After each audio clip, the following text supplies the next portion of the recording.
Hello and welcome to another episode from the Real Talk and Revenue podcast. We have myself, Francesca, the accountant, and we have Jordan, the therapist, and we bring real powerful conversations around building revenue, building confidence, how the mindset works, all different discussions around to help others in business and in their personal life. So listen in, tune in, let us know what you think, ask questions along the way and we'll be sure to answer them. Enjoy. Oh my God. So this is part 2, stress management, episode 64. Ooh. Are you still listening to your podcast? Yes. Yeah. I'm loving it in the gym with the podcasting. Yeah. What have you been listening to? So recently, actually, I've gone off a tangent. It's not so great on a weekend when you're not wanting to think about work, but I actually did. Yeah. But it is about other business owners. Nice, yeah. So it's like making me go.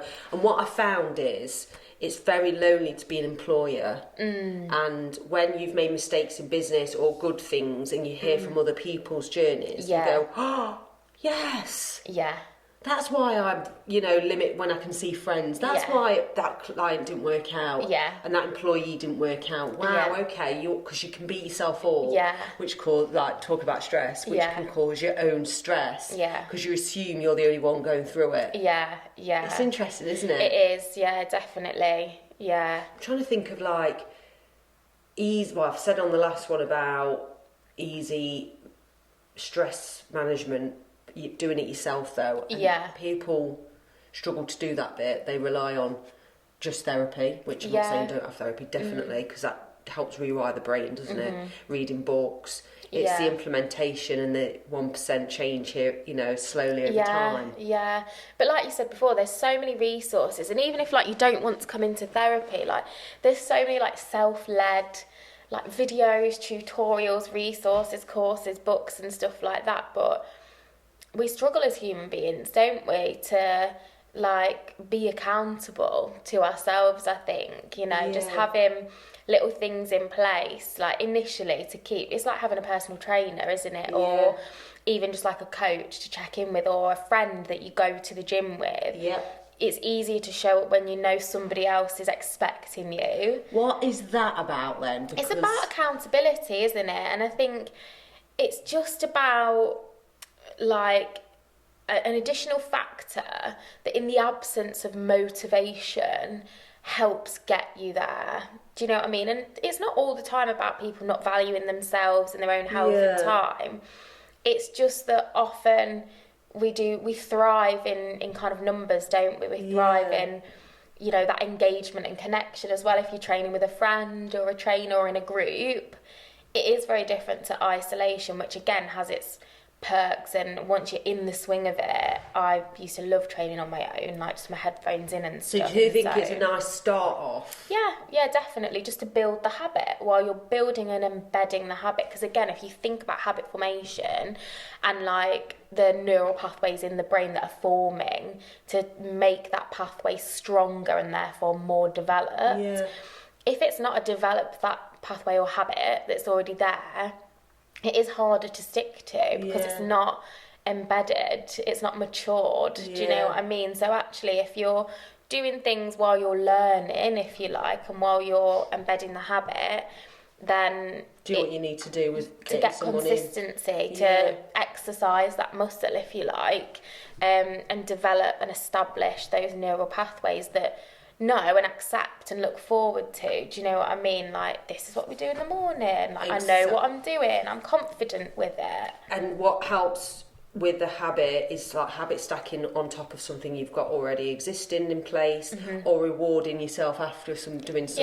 Yeah, reward pairing and attaching actions to events. Yeah.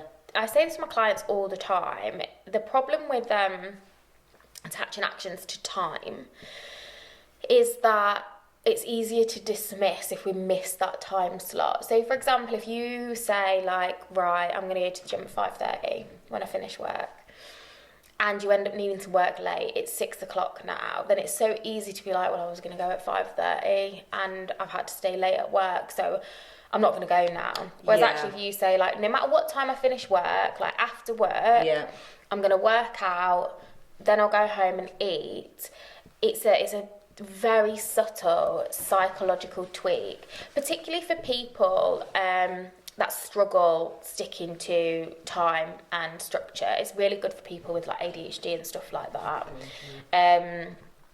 Because then it's not as easy to throw away. Yeah. People do it all the time and they're like, right, I'm going to get up early every day and I'm going to exercise, or I'm going to get early at the weekend, and then they'll sleep in until say like 9:30, 10 o'clock, and they're like, oh, well, I've ruined it now. And it's like, no, you haven't. It's just a number. It's just time.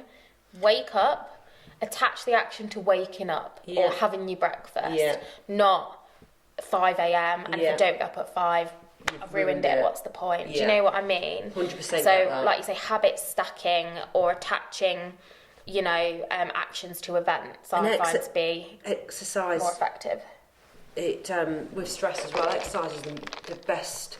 It's great, yeah, it is great, but it's a difficult one for people, especially people nowadays. We're massively governed by emotion, and it's one of those things that like you have to kind of like give energy before you've got it. Look to the future and be like, I feel like shit right now, and I don't want to go, but actually doing this is going to be exactly what helps that. What did you mean by the emotion side then? Nowadays, people are governed by emotion. I guess like human beings, like we are governed more by emotion now, and we have a lot more choice. The consequences of not doing things, they're not as immediate and like obvious, if you like. Like people can have a day off work and get paid for it, for example, which is a great thing, but also it might mean that people, like we've said before, you might think, oh, I can't bother today, I'll just have a pull a little sickie, and and then it does that, and it's like, oh, okay, right, but I couldn't live do you myself. need it? Do you know what I mean? And it's very different, isn't it, if you're like, I'm struggling today, like I'm overwhelmed, the thought of having to do my job, I don't think I'm capable, or where's the management of that?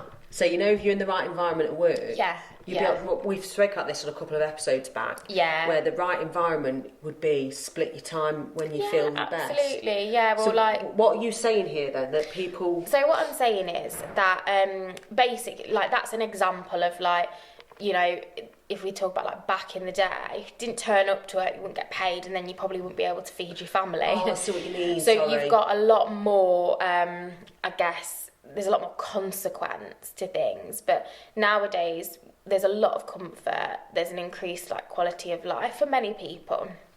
So I suppose I'm literally losing my train of thought now. What were we talking about? So you're talking about. You asked me a question. What was it? Yeah. What was the purpose of what you was going to say here? Because you were saying about back in the day. Governed by emotion. Governed by emotion. So now people can have sick days but get paid for it. Yeah. So just examples of things. So like, as an example. So we have more choice because the consequences of things aren't as like accountable, if you like. Do you know what I mean? Why do you think they changed all that? I don't even know. I don't think anyone decided to change that. It's how society's grown and developed. Yeah, where the new rules are that sick days are paid for, stuff like that. Then I don't even know. Yeah, that was part of like the EU, like. Being part of the EU, wasn't it, and stuff like that, I think. Oh, right. Don't quote me on that. I wasn't. But anyway, that's how all of that came in. But I guess it's to say that we're more comfortable than we've ever been, have more choice than we ever have had. So now, often, we're not as governed by like routine. Some people are, and this is when people say like, oh, I just couldn't do that, I haven't got the willpower, I haven't got the discipline or whatever. And it's kind of, again, it's a skill that's learned, and I don't like talking about discipline a lot because I think it can be used to put people down. Do you know what I mean? If they're struggling with it for whatever reason. I'll tell you what I've learned about discipline. Yeah, but it's part of like when in therapy, when we're working with depressed clients, like one of the main things we're working on in order to try and generate more positive emotion and get routine back in a flow that will help people feel better naturally by doing different things, is like being led by a schedule rather than how you feel. 100%. So do you know what I mean? You wake up you wouldn't get anything done if you went by how you feel. And this is the problem. But we are more than ever governed by how we feel. Oh, I don't really feel like doing that today. I don't feel like it, don't want to. I'm like shocked by that. You hear it all the time, yeah, well, though. obviously you won't all the time. But you've developed routine, and yes, I would say that for a long time you were on the other side of the spectrum. Too rigid, not allowing yourself any leeway, even if you feel poorly. That's why I ended up with an eating disorder. Exactly. Do you know what I mean? I'm laughing, but it was horrible to start at the time. But in the context of rigidity, that's what we're talking about, isn't it? That need for control in order to feel regulated. Yeah. And, you know, even over the last few years, you've developed a lot more flexibility. 100%. Because before that, it was very all or nothing. So it's not not good to be at either extreme end of the spectrum, but it's just being able to be like, I feel like crap now, but I'm still going to do that thing because I know that is going to help me feel better. It's going to shift my emotions. So rather than being governed by our emotions, just seeing how we feel and deciding based on that, like we cannot rely on that because our emotions are so up and down. What we need is, it doesn't have to be like a rigid, 5 a.m. wake up and you've got an hourly slot until 9 o'clock at night or whatever. But it's just a case of having anchors in your days, like I'll get this in this afternoon, like, I'll get up, I'll eat, take the dog out, sit down to work, I'll get a lunch break, have some food, do another walk. Get a walk in, finish my walk, see a friend,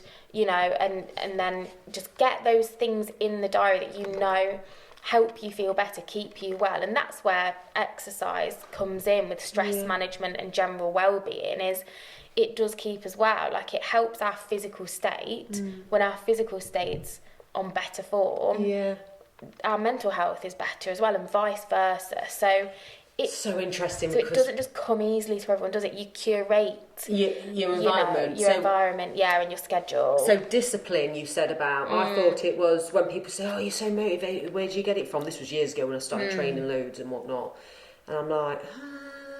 Then I realised it was discipline. But what I then realised, it's your environment that creates the discipline and who you're around, and it's so true. Exactly. So if you're in a position in life that you want to level up, because I've spoke to quite a few people recently, it's like, one, look at your environment, and two, are your weekends, for example, serving you for the week ahead? Are they calming you down? Are you doing the calming techniques, breathing techniques, time out? You've got to have a real solid diary. I know it sounds really daft. Solid diary, but in a good way. For you to level up. So, for example, doing the High Rocks events, like, it's massive lessons all the way through that. But what I've learned is you have to recover harder to go harder. Exactly. So it's the same in business. You have to recover well and be in the right environment around you, the right people to take you to the next level. If you're having constant battles at home, and I'm not saying kids aren't going to be part of those battles, of course, because they were part of mine, but it's allowing yourself to stick to your boundaries. Don't say yes to everything or that stressful event. And I think we talk about balance a lot, don't we? And it can be difficult getting the balance. But essentially what you're talking about here is like, you can't have the scale weighted too heavily on either end. Like you say, if you're going to work really hard, there needs to be equal rest there. And that's whatever fills your cup up. That can be a slow Sunday with a book, like a coffee with a friend, a walk, a run, a pottery class. Do you know what I mean? A webinar that you're interested in. But people don't do that, because I didn't. I thought, God, how boring, just sat in all on a Sunday on my own when I didn't have the kids. That's that societal pressure of like, what's good enough, what's acceptable for your age as well. You should be doing this. Have fun. Fun looks like this. Exactly. And actually it's not. It's knowing yourself, and it's knowing like what does energise you. And if you're feeling depleted all the time, like, you've got to look at what you're doing. Like, are you working too late? Like, and are you actually getting things done in those extended hours? Like, people, I know that a lot of people will work, let's say they work 12 hours. And they say they're overworked or it's too much, and and I'm not saying it's not.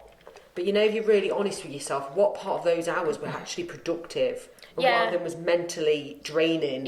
So it stops you doing as much as you could do in the 6-hour window, for example.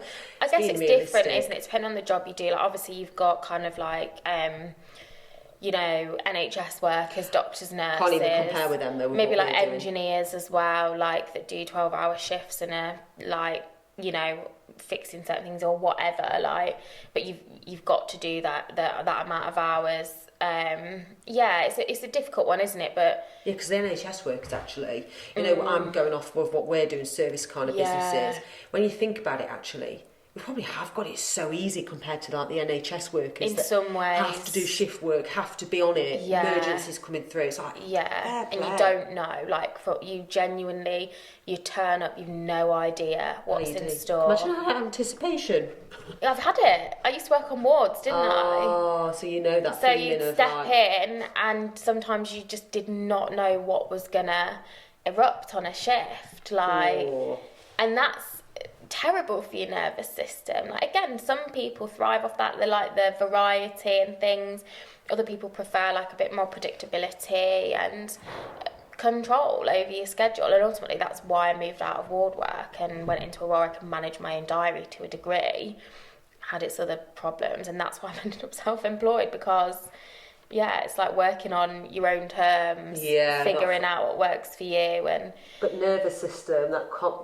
I didn't even know there was anything as a nervous system. I think so many people didn't, and I think it's probably like a buzzword of the year in a way, but for good reason. That's why you need to get yourself promoting it then. Yeah, well, I've mentioned nervous system care so much, like in my work this year and in events and stuff, but it is like, if you understand it, you can feel a lot calmer. But you know, talking about events and nervous system then, see, you're speaking coming up. Yeah. Oh, right. I know exactly how you're feeling right now, because you'll think, if you're similar to me then, what I do leading up to a new event, now I've got it under control, but I still have this feeling of like, oh, it's coming. And then you're like, it's excitement and nerves feel very similar. Yeah. And it'll get to the point where you're so overwhelmed before, and this is probably a lot of people that I've spoken to, that you almost feel like you can physically not do it. Yeah, and you're like, why would I agree to this? Why would I put myself through this? Like, I always feel like that when I'm doing big things. Yeah. But you do just got to carry yourself through it. It makes you feel ill for a moment, doesn't it? You think, I know, and you're like, why am I doing this? But there's a reason. Like,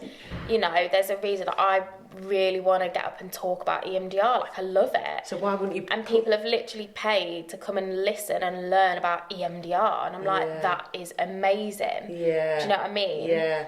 That's the thing. And you've also got to know that even if you do feel overwhelmed, it almost makes you feel like out of breath. Yeah, but I think as well, like, why do we feel so anxious and overwhelmed? It's often because we're worrying, aren't we, that we're gonna like mess it up, that we'll say something wrong, that people will think like, oh, she doesn't know what she's talking about, or like you've missed a bit, or even like the small things like you might lose your train of thought. But people don't expect perfection. They just want to learn about what you've got to say. From a human that makes mistakes. So you can stumble over your words a bit. You can start again. You can go, oh, just like... Bear with me a minute. You can just go back to your notes and be like, oh, yeah, like... Yeah, here we go again, sort of thing. But, you know, just to reassure people that it will feel that overwhelming that you question why. Yeah. But actually just persevere and know that it's normal to feel really like you're going to pull out. I'm looking forward to this one, and I'm looking forward to getting it out of the way, because